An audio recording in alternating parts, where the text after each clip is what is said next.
Geng Niang. It is said that Geng Niang was a child of an old official family in Zhangzhou, and he married the daughter of Governor Yu, named Geng Niang.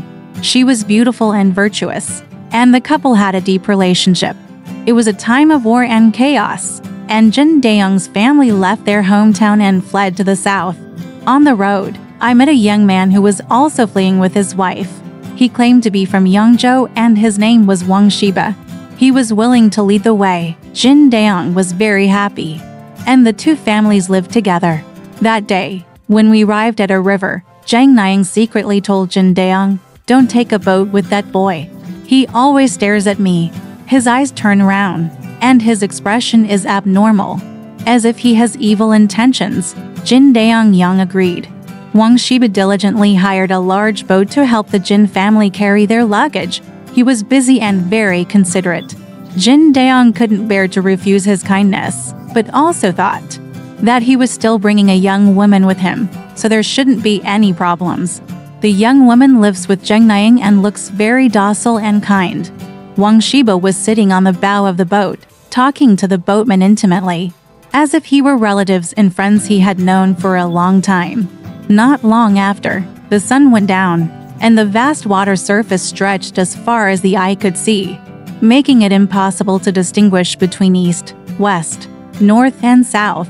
When Geng Niang saw the desolate and dangerous surroundings, he felt very confused and strange. After the boat sailed for a while, the moon rose, and only reeds were everywhere. After the boat stopped, Wang Shiba invited Geng Niang and his son to the bow of the boat to look at the scenery, and took the opportunity to squeeze Geng Niang into the water. When Geng Niang's father saw him and was about to shout, the boatman knocked him into the water with a pole. Jin Mu heard the sound and came out to investigate, but was thrown out of the boat again. Only then did Wang Shiba call for help. When Jin Mu came out just now, Geng Niang was behind her and had noticed what had just happened. When she heard that her whole family had fallen into the river, she didn't panic. She just cried and said, "My parents-in-law have drowned. Where can I go?" Wang Shiba came in and advised her, "Madam, don't worry, please follow me to Nanjing. Go, my family has a house and land, and is very wealthy. I will ensure that you have no worries about food and clothing." Geng Niang stopped crying and said, "If this is the case, I will be satisfied." Wang Shiba liked her very much and served Geng Niang diligently all the way. At night, Wang Shiba took Geng Niang to ask for sex. Geng Niang pretended that she was menstruating, so Wang Shiba went to sleep with the young woman. At the beginning of the day, I heard Wang Shiba and his wife quarreling. I don't know why, I just heard the woman say, "You are doing this kind of thing because you are afraid that the thunder will split your head." Wang Shiba hit that person. "Woman," the woman shouted, "forget it if you die. I really don't want to be the wife of a murderer." Wang Shiba roared and dragged the woman out of the cabin. He only heard a clack, and then heard shouting that the woman had fallen into the water. A few days later, when they arrived in Nanjing, Wang Shiba took Geng Niang home and went to the church to pay homage to his mother. The queen mother was surprised that she was no longer the original daughter-in-law. Wang Shiba said, "The original daughter-in-law fell into the water and drowned, and this one is the new one." Back in the room, she wanted to get close to Geng Niang again. Geng Niang said with a smile, "A man in his 30s still doesn't understand this worldly thing? Ordinary families have to drink a glass of thin wine when they get married. Your family is so rich. Of course it's not difficult to do if you don't have a hint of drunkenness and act hastily. What will happen?" Wang Shiba was very happy and set up a banquet, and the two of them sat across from each other and drank. Geng Niang held a jug and encouraged her to drink. Wang Shiba gradually became drunk and refused to drink. Geng Niang changed the bowl and forced him to drink it with a charming smile. Wang Shiba couldn't bear to refuse and drank again. He couldn't help but get drunk. He took off his clothes and slept on the bed, urging Geng Niang to sleep quickly. Geng Niang removed the candle, excused herself to relieve herself, walked out of the room, and brought in a knife. She came to the bed in the dark, stretched out her hand to touch Wang Shiba's neck, and Wang Shiba grabbed Geng Niang's arm and said affectionate words. Geng Niang slashed him hard, but did not kill him. Wang Shiba screamed and wanted to get up, Geng Niang slashed him again and Wang Shiba died. The queen mother seemed to hear the noise and came over to ask what happened. Geng Niang also killed her. Wang Shiba's younger brother Wang Shiju found out. Geng Niang knew that she would die, so she immediately committed suicide with a knife. But the blade was curled and couldn't cut in, so she opened the door and ran out. By the time Wang Juju chased her out, she had jumped into the pond. 19 hurriedly called to the neighbors to fish Geng Niang out. She found that she was dead, but her face was dignified and beautiful, as if she were still alive.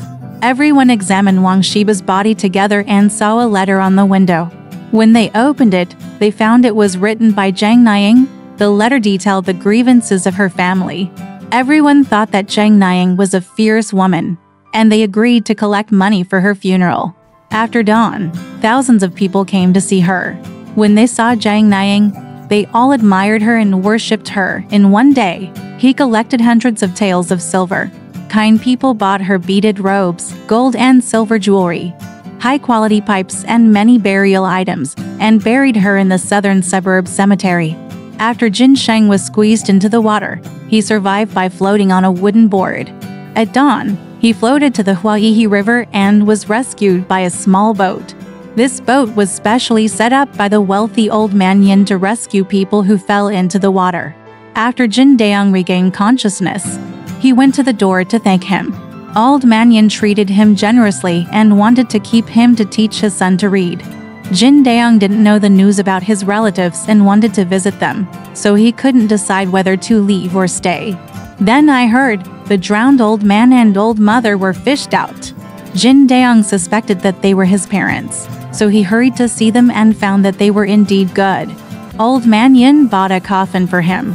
While Jin Daong was mourning and crying, he also heard that he saved a woman who fell into the water and claimed that Jin Daong was her husband.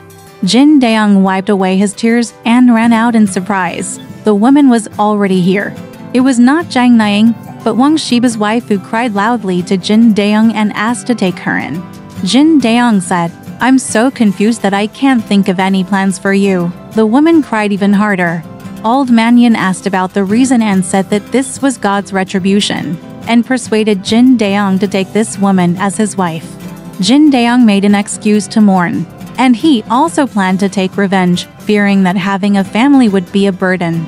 The woman said, "If it's like you said, if Geng Niang were still alive, would you abandon her for revenge?" Old man Yin felt that what the woman said was reasonable, so he offered to take the woman in for a while, and he reluctantly agreed.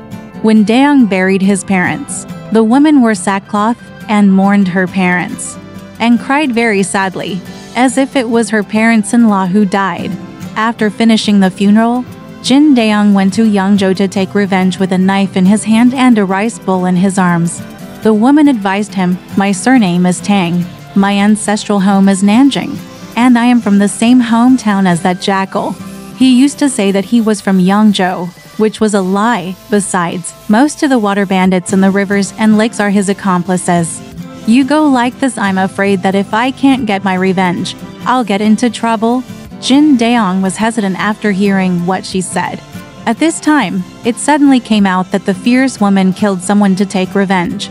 This story was widely spread along the river, and the names were very detailed. Jin Daong was very happy to hear this, but he was even more sad to know that Geng Niang died. Then he thanked Mrs. Tang and said, "Fortunately, I didn't do anything to humiliate you. I have such a fierce woman in my family. How can I bear to betray her and marry another woman?" Mrs. Tang refused to leave midway because they had already made a promise to be husband and wife, willing to be a concubine. It happened that a deputy general named Yuan, who had a close friendship with Old Man Yin, passed by here on his way to the west and came to visit Old Man Yin. When he saw Jin Daong, he liked him very much and asked him to be the secretary of the army. After a while, the bandits rebelled, and General Yuan made great achievements. Jin Daong came back after being awarded the guerrilla official position because of his meritorious service as counselor in military affairs.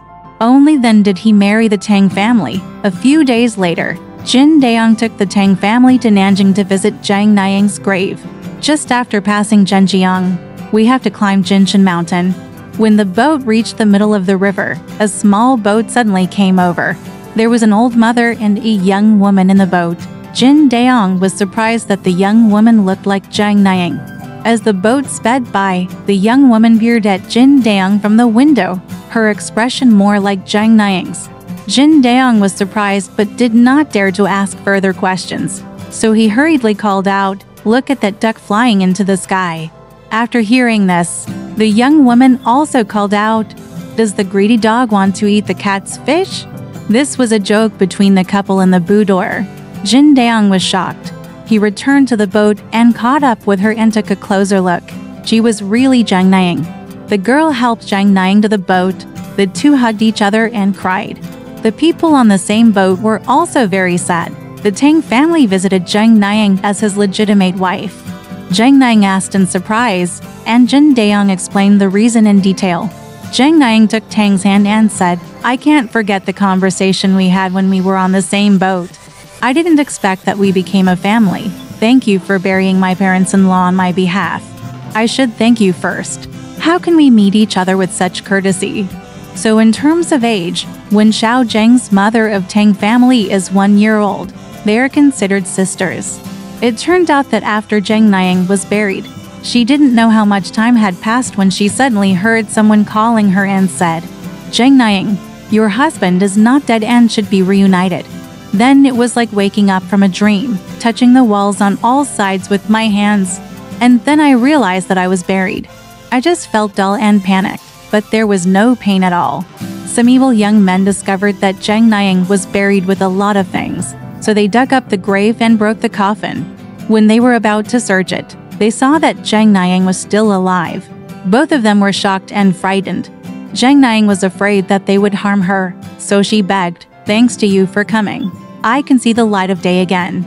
Take all the jewelry on my head, please sell me to a nunnery as a nun, and you can get some money.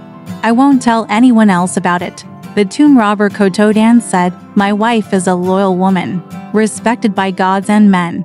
The poor people are just poor and have no choice, so they do such shameful things. As long as you don't say anything, we will be grateful." "How dare I sell you as a nun?" Geng Niang said. "This is what I want to do." Another tomb robber said, "There is a Mrs. Zhang in Zhenjiang. She is a widow with no children. If she sees her, she will be very happy." Geng Niang thanked them, took off her jewelry, and gave them all. The tomb robbers did not dare to accept it, so Geng Niang gave it to them again and again before thanking them and accepting it.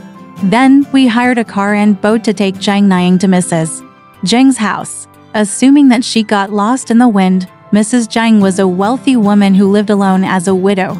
She fell in love with Geng Niang very much and regarded Geng Niang as her own daughter. Just now, the mother and son came back from Jinshan. Geng Niang told her story, and Jin Daong crossed the boat to see Mrs. Zheng. Mrs. Zheng treated him like her own son-in-law, invited Jin Daong to her home, and stayed for several days before leaving. From then on, the two families kept in contact. Alright, this story has come to an end. If you liked it, please give it a thumbs up.